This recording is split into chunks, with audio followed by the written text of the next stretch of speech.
I'm Mel Stewart, and this is the Swim Swam podcast. Do you want access to the brightest minds in swimming? Do you want to do it from home? Well, folks, you can. At College Swimming Coaches Association of America's virtual convention, May 3 to 6, May 3rd to the 6th. To help me unpack all these opportunities is the Director of Operations for the College Swimming Coaches Association of America, my old buddy, Matt Zimmer. Hey, Mel, how are you?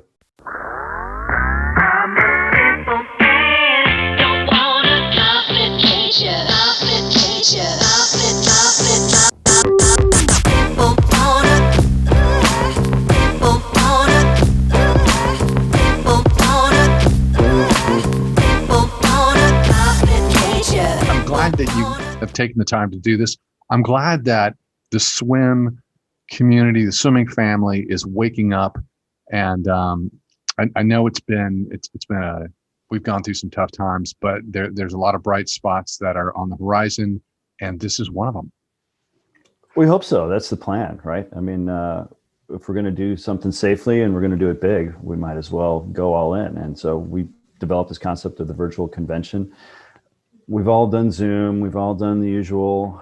We're doing that right now. We're not sitting live face to face, unfortunately, but we kind of reimagined what we needed to do. The biggest thing the College Swim Coach Association does every year, besides protect programs and enhance programs and defend them and bring them back from the dead when athletic directors decide to cancel them, which we've done quite a bit of this year. We're pretty happy about that.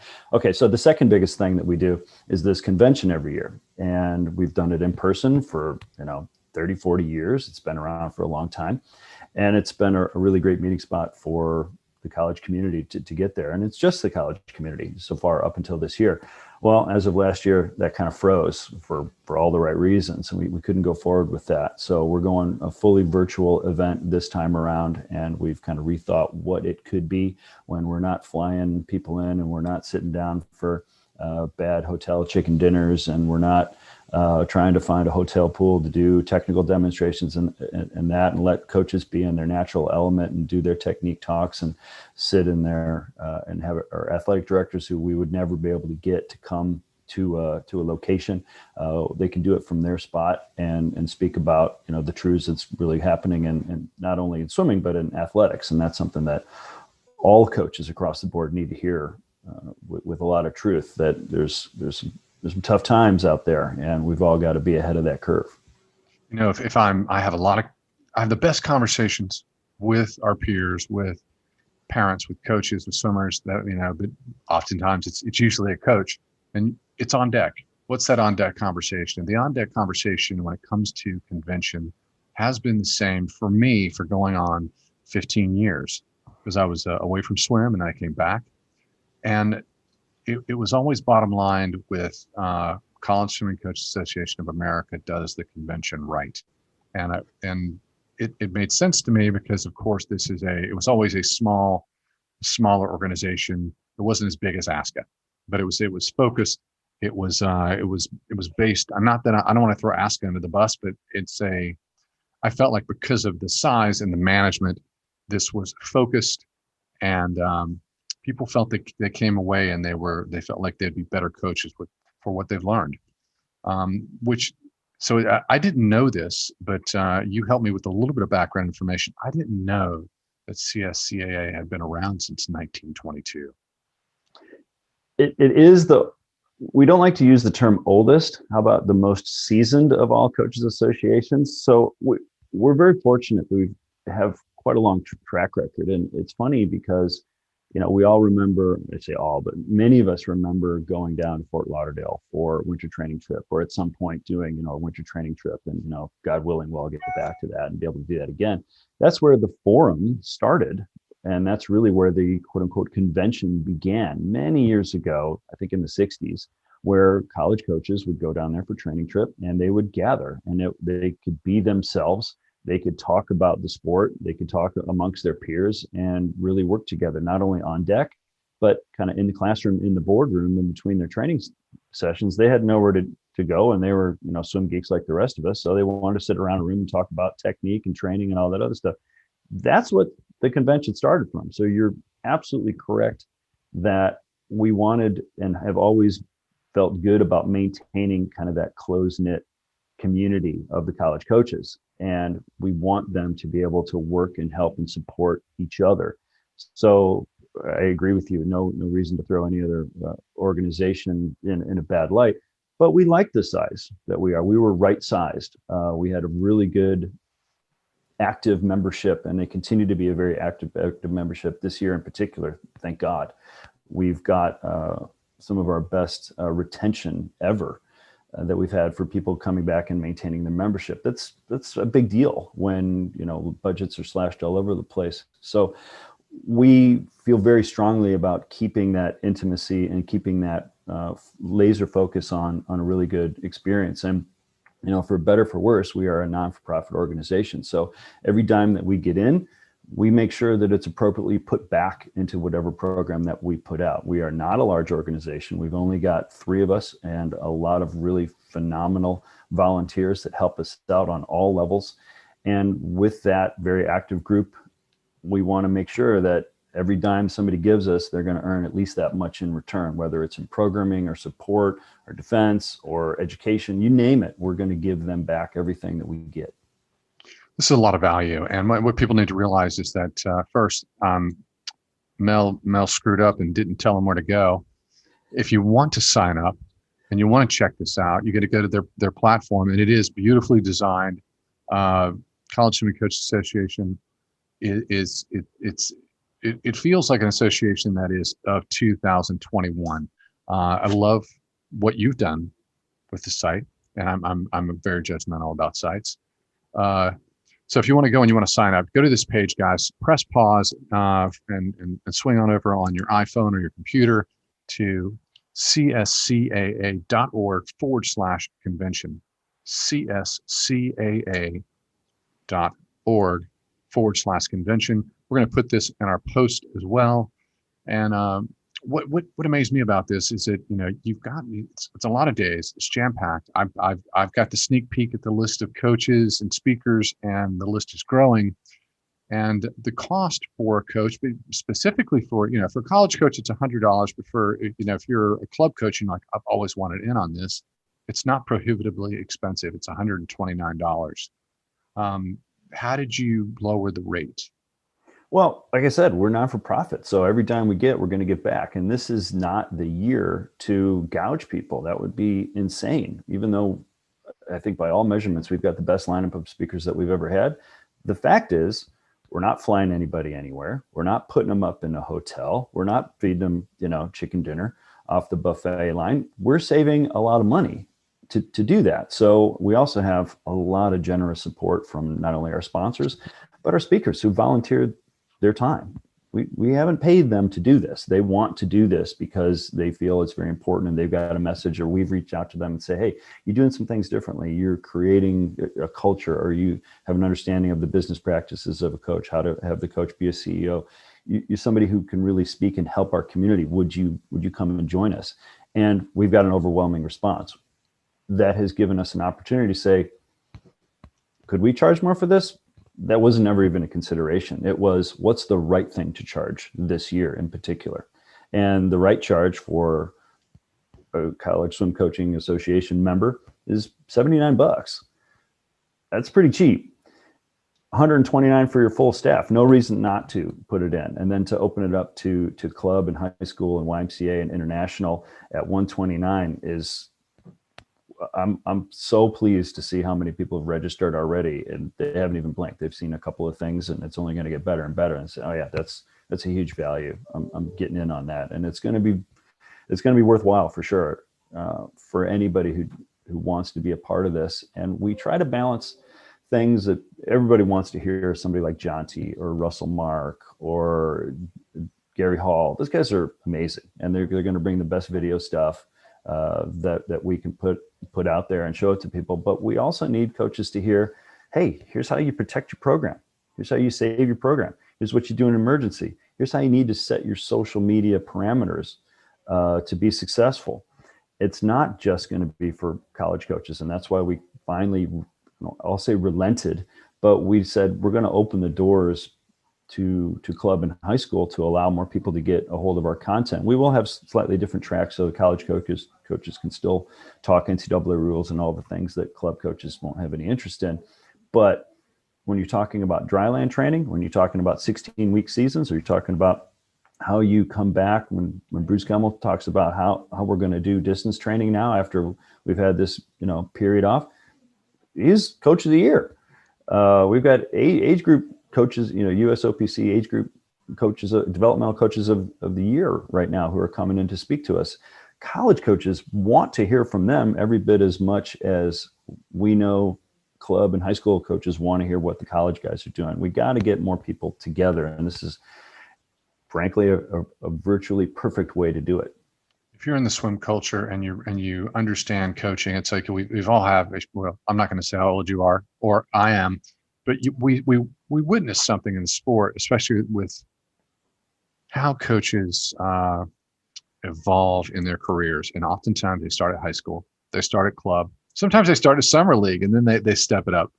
But the funny thing is at the end, I'll like not pay attention. And then like 10 years later, I'll see this club coach that was an assistant and suddenly they're the head coach at a D3, D2 or D1 program. And it's, they've earned that place. So what I think is beautiful about this is that you're opening it up.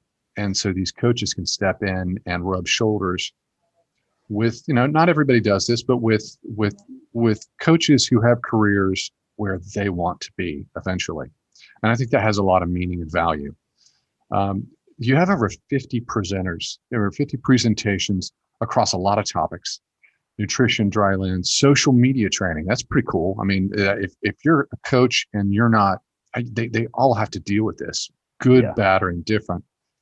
Athletic directors give insight, get a lot of technique experts, age group development, legends of the sport.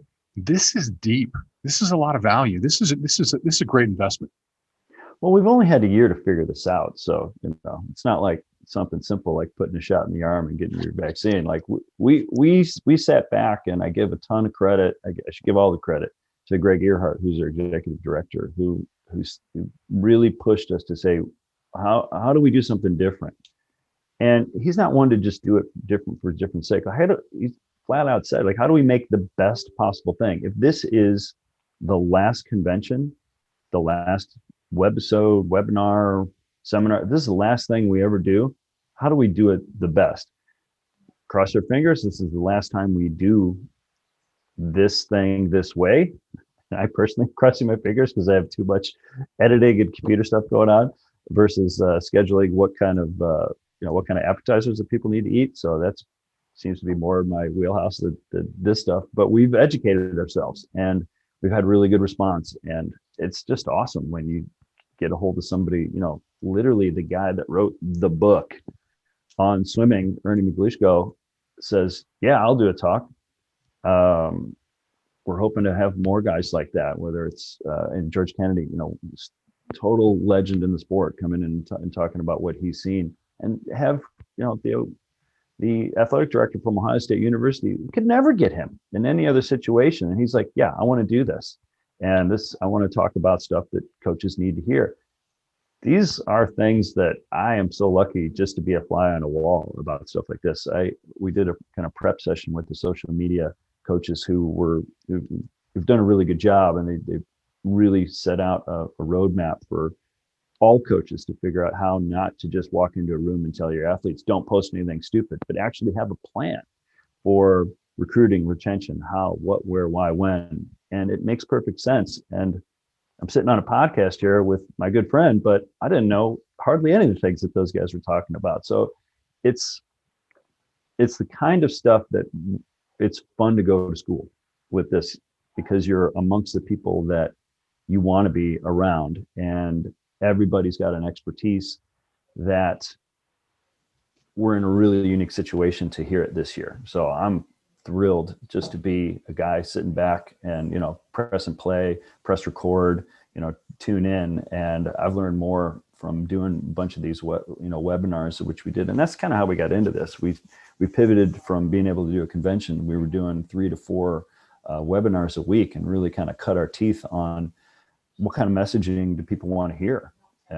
What do you want to learn? What do you want to know about? Let's go out and get that guy or that girl, that expert, and put them on. And the response was awesome. And to be able to do this in 4 days, we're overwhelmed with the opportunities that we have. So there's almost no way that you can see all of this all day, which is why it's going to be on demand, and you can watch it kind of whenever you want. Now, the beauty of it is that if you want to consume it, and I've done a lot of consumption of media where I need expertise. Is, what I put my headphones in, my AirPods, and it was on my phone, and I'm doing something else, but I'm dropping in on this.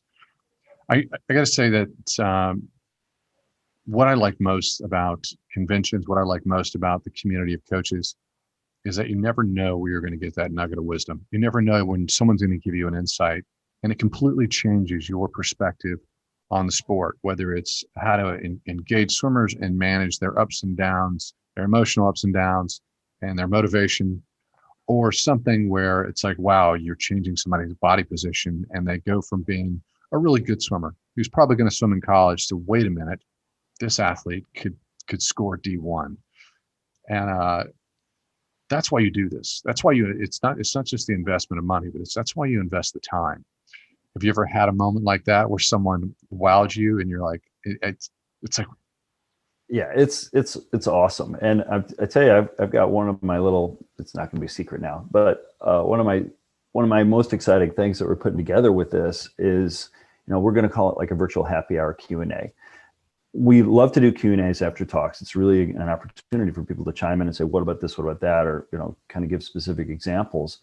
But in this setting, it's really hard with so many different talks, and a lot of them are going to be going on, either somewhat at the same time, a little bit of overlap because we got so many. But let's say you're talking about a new butterfly turn or kind of the breakout, or you name it, some technical thing. To be able to put, this is going to be fun. We're going to put somebody like Gary Hall. We're going to put Ernie, if we can stay awake that long, because it'll be the afternoon. So he goes to bed early. On the West Coast, we're going to put Jonty in there. We're going to put Russell in there. We're going to put a few other experts in. Like, okay, coach, okay, guys, you guys are the experts.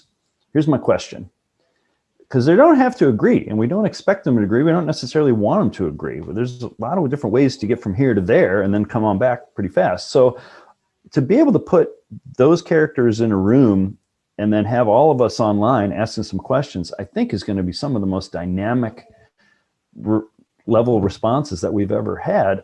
And I don't want them to agree with each other. I want them to say, like, hey, this is what we do and we think it's right, and here's the success we've had. And I expect somebody else to say, yeah, but you should look at it this way, because we don't want there to be one way to skin this cat.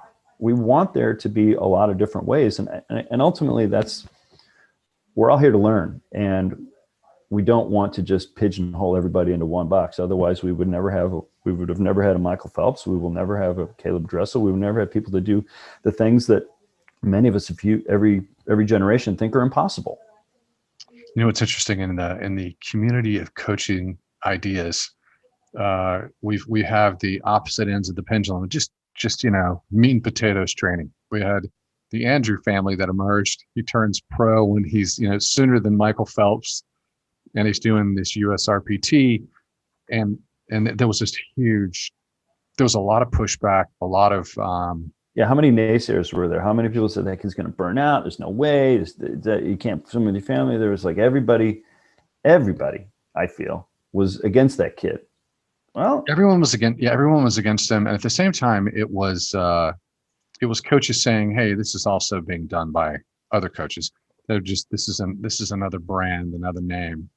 So I remember I got close to the family because they were young, and we interfaced with them a lot because he was breaking national. We had a policy at SwimSwam of reporting every NAG record, and people got upset with us because we were reporting so many NAGs, and we're like, I'm sorry, he breaks a lot of them. Yeah. But at the opposite end of the pendulum, you had Bob Bowman, you had Troy, and they were, these guys are just tried and true.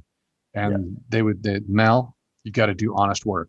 If you're not doing honest work, you're not getting done. And you can't argue with that. No, they have a tremendous track record. I mean, Yeah. one outlier doesn't define it, but the same thing. I mean, the stuff, and you just look at Dressel, that guy, the work he does for quote unquote a sprinter is ridiculous. It's unbelievable, and it's inspiring, and it's shocking, and not everybody can do that, even if you want to. It's I'm just a swim generational. I'm a swim nerd, so I would like to see him take one season. You could just do a 3-month cycle, do a full rest, and I'd like him to he's been a 156 200-meter butterfly. I'd like to see him do a 200 fly yards, 500 free, and 400 IM, because I think Mike, there's no reason he couldn't be unbelievably successful. He's got the base. I don't think there's any question. He's got the base with who he's traded with. Well, I dropped the Michael Andrew point only to say that what I liked about the community of coaches and the ideas was that I would always, coming from the swam lens, I would always act like Switzerland and say, it's a great thing that we have this test subject, because we know it's going to be a fundamentalist. He's going to stick with that plan, and we're going to be able to see how that plays out. And we've had similar conversations with a lot of coaches on the college level who were very concerned about this time off, this big break. And not one, and that doesn't mean I've talked to everybody, but I've talked to a few, but not one has come back in my personal conversations and said, I didn't learn anything from this. This was a total waste. Pandemics are bad. That's a given. But not one has said, no, I'm going to do exactly what I did before, now that we're, back full steam again. Every single one has said, yeah, I learned quite a bit, and I'm going to change some things. And that's really fun to get out, because as we, cross your fingers, are coming out of this thing, to say, okay, what are you going to change? What are you going to adjust? What did you really come to appreciate in this last 18 months of being kind of under house arrest almost, not being able to do the kind of training that you expected to be able to do, and you wanted to be able to, leading up into a trials, leading up into Olympics? Every single one has said, I'm going to change X. I learned this about my athletes. I learned this about resilience. I learned this about how the personal connection with my athletes is more important on a daily basis than the set that I give them. That's life-changing stuff. And we're talking about coaches whose entire job, whose the whole reason is to change lives. And when those guys, after 10, 15, 20, 30 years of good, hard work, have said, time to change, that's pretty cool. Folks, if you're listening, press pause, go over to cscaa.org/convention. That's cscaa.org/convention. Sign up. The price is right. What I like about conventions is I do like the camaraderie, and I know in a virtual convention, you're going to do your Q&As, you're going to do your happy hours. It's is this the first full virtual convention you've done? Yes, it is. Yeah, and we spent a lot of time talking to other sports who've gone through the same. All the sports have gone through the same thing. All the coaches associations have had gatherings and live gatherings for years. And all of them have had to adjust one way or another to this. Some have canceled outright. Some have gone all in virtual. Some have tried to, wait for the hybrid or see what they could do. And at the CSCAA, we've run the gamut on what to do. I mean, it was in April of 2020 that we're like, I wonder if this thing's going to be over by then, so we can at least do maybe partially virtual and then stream something else.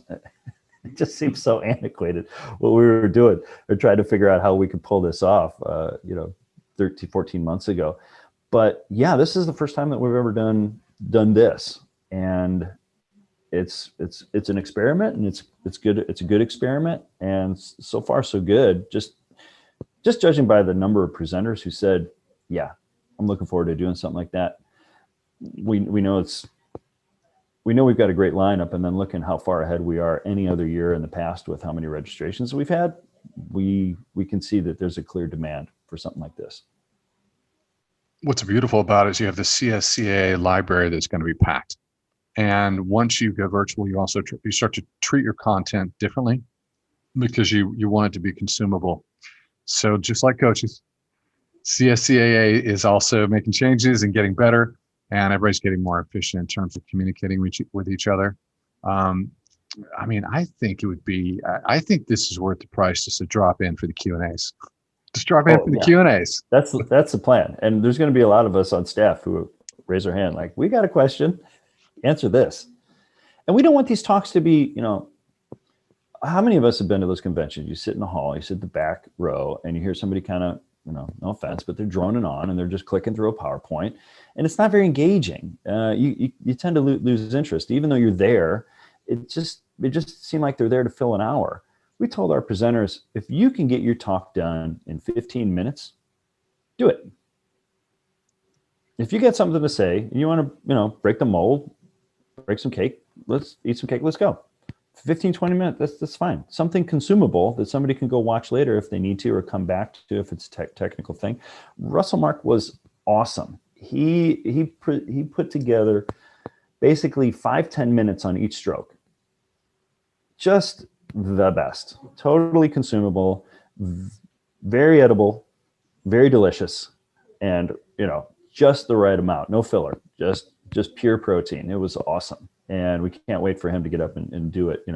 Do it in real time. But the plan that he put together was just perfect. I hope that he tells a little bit about his backstory. And most people know his backstory, but I mean, I'm hoping that if you're there, so if someone's listening out there and you do sign up, you do go to cscaa.org/convention, you sign up, you make the investment, and he doesn't tell his backstory, and Russell Mark talks, make sure you ask him where he's coming from and how did he end up in swimming, because it's a great story. It's in terms of just, I would like to, one of the greatest gifts I ever had, and I do get some opportunities with the medals in the back pocket, is I got to do a clinic, and I'm not a great clinician. It's not my thing. But it's fun. I like to engage with kids, but I did get to do an event once with Bruce where we ended up being on deck for 8 hours, and I didn't do anything except what he told me to do. And I kept my mouth shut, and I would just try to nudge him along just on topics and just kind of listen. I'd get him talking. and I felt like in those 8 hours, I grew by decades in terms of my swim knowledge. Your lineup of presenters is impressive. I don't think this is something that if you're out there and you're listening and you're a coach and this is your life, this is your passion, this is an opportunity you don't want to pass up.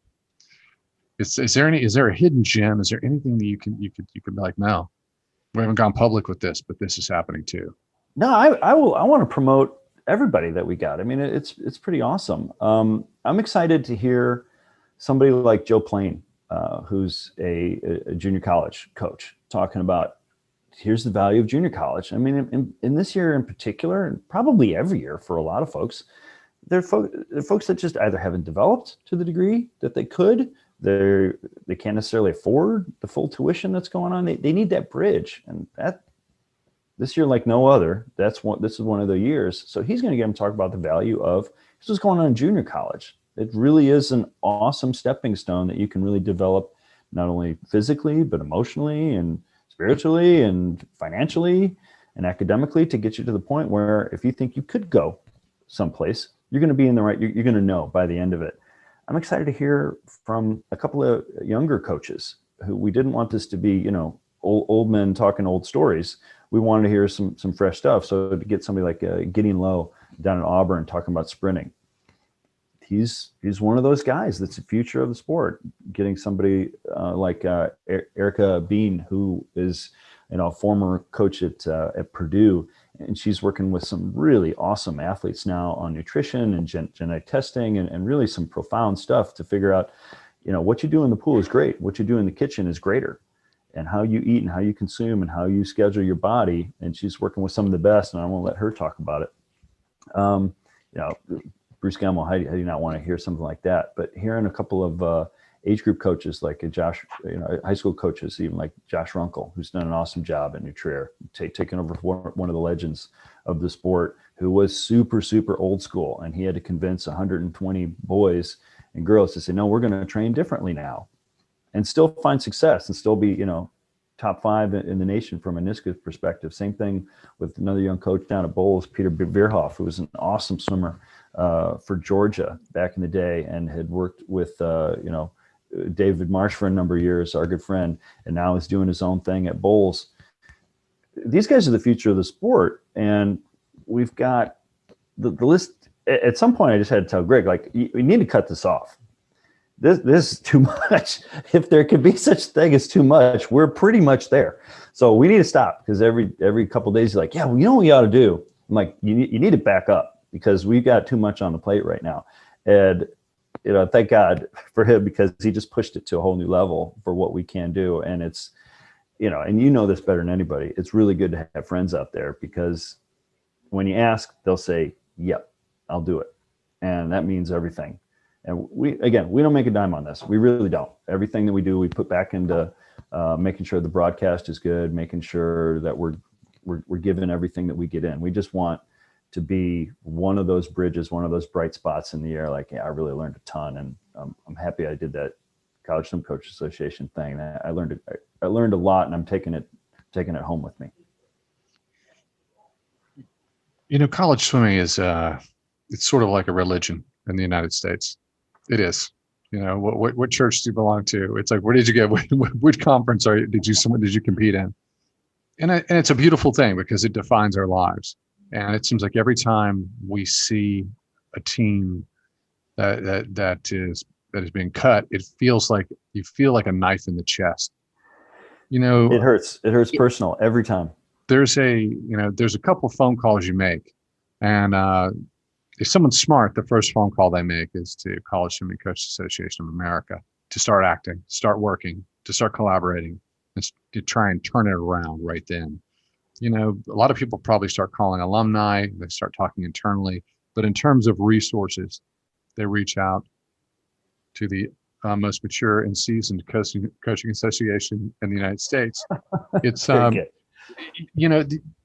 this virtual convention is one part of this organization, and it's so if you're a coach out there and you fully don't understand who they are, what is your mission, and what in through that lens and through that experience of potentially college programs can be cut. Yeah, well, our tagline is preserve, protect, and expand. And once it gets to the point where you're from a college team, your program got cut, then you want to act, that's real late. That's when we get into just reaction mode instead of being active. We don't want to be reactive. We want to be proactive. And we've got some of the metrics and some of the data that we look at from a conference school perspective, from an enrollment perspective, from a budget perspective. We can give every coach in the country at every program at every divisional level a snapshot of where their program's at. Here's what you look like on your campus versus the other sports. Here's what you look like versus your conference. Here's what you look like for your division. Here's what you look like for Power 5, mid-major, Group of 5, whatever it is. Here's how you compare yourself to your peers. And coach, as the CEO of your program, are you running in the red or are you running in the black? And you need to know that. And when we see something like Dartmouth get hit, do they have the best pool? No. It's not about the pool. And when you start fighting back, when you start pushing back, you start giving the tools and being accessible to put some people together who know more than we are a facilitator. We know plenty, but we are also a facilitator. Like, you need to talk to XYZ because that person, that organization, that group, that alumni, they've got the tools to help you. And that's one of the seminars we're going to do, is how to save your program. And if you get the call to your AD's office that your program got cut, you are way behind, and there's no reason for that. And we want to push hard and kind of with a bigger stick and say, if you are not the first person into your AD's office during this pandemic to say, here's what I'm going to do. I'm going to cut this. I'm not going to rehire that. I'm going to trim this. I'm not going to travel there. I'm going to do X, Y, Z and be a part of the solution. then if you're hoping it just slides over you and the plague passes you by, you're dead wrong. And we've pushed really, really hard to our community to say there's no excuse anymore to not understand what you're in for and what you need to do to protect your program. It is not just about showing up at 2:30 and giving a workout. You are a CEO. You need to run this operation like a CEO, and we take it very, very seriously, and we put our serious hat on, and we're like, you folks need to listen, and because we don't want to just save your job. We want to save the program. We want to save the opportunity, because chances are that coach, if that program gets cut, they can go find another place to coach. Those kids can't get that experience back. And the future generations who don't have the opportunity to show up on that campus and swim for that university and make lifelong friends and always be part of our community, that's gone. And it doesn't come back. There's next to no programs that have been cut that have been gone, like truly gone, shut down, that have been brought back. We are lucky and fortunate for the ones who got cut this year. A good chunk of them, through grit and grind and heart and keeping at it, are back with us and going to be around. If you're listening, we're talking about the College Swimming Coaches Association of America virtual convention that is May 3rd through the 6th. You can sign up at cscaa.org/convention, cscaa.org/convention. Buddy, this is exciting. You have any parting thoughts? Anything you want to say right as we close out? I thank you for letting us talk about this. It's a passion project. Like I said, we're not a big organization, so having folks like you help us spread the word means a lot. There's going to be a lot of people out there who are not a part of the college scene, who are wondering what that's all about. This is a great opportunity to get behind those doors, because those doors are often closed and it feels unobtainable. And I have so many friends, exactly what you said, who started out volunteering for a program on just they did it after work for a part-time job, and they get that itch, they get that bug, they have that passion, and they've moved from a club coach volunteer to on up. And one of those guys is Dave Durden. One of those guys, can you believe it, is one of the best coaches in the world, coaching the best athletes in the world, and that's Dave Durden. That's a guy who literally showed up to volunteer on a club team back in Southern California. It doesn't get any more authentic than that. And everybody starts from someplace. Everybody starts from someplace to get in this. And we're a pretty close-knit community. I've said my whole life, I got my first job in this sport because I think in part because I answered like, well, how are you gonna get to, if you don't know if you don't know these people already, if you don't have any experience, how do you get to know anybody? How are you going to make any impact? I said, I think you're about 2 calls away from anybody in this sport. And that has remained true for decades. You are literally 2 phone calls away from getting to the person that you really want to get in touch with. And chances are they're going to make time for you. That's what our sport is about. And that's the legacy that we are proud to be a part of at the Swim Coach Association, but prouder to be a piece of that puzzle in the sport of swimming, this crazy religion we're in. You've been listening to the Swim Swam podcast. Stay tuned for new episodes every week. You can take Swim Swam podcast on the go by subscribing on your favorite podcast platform.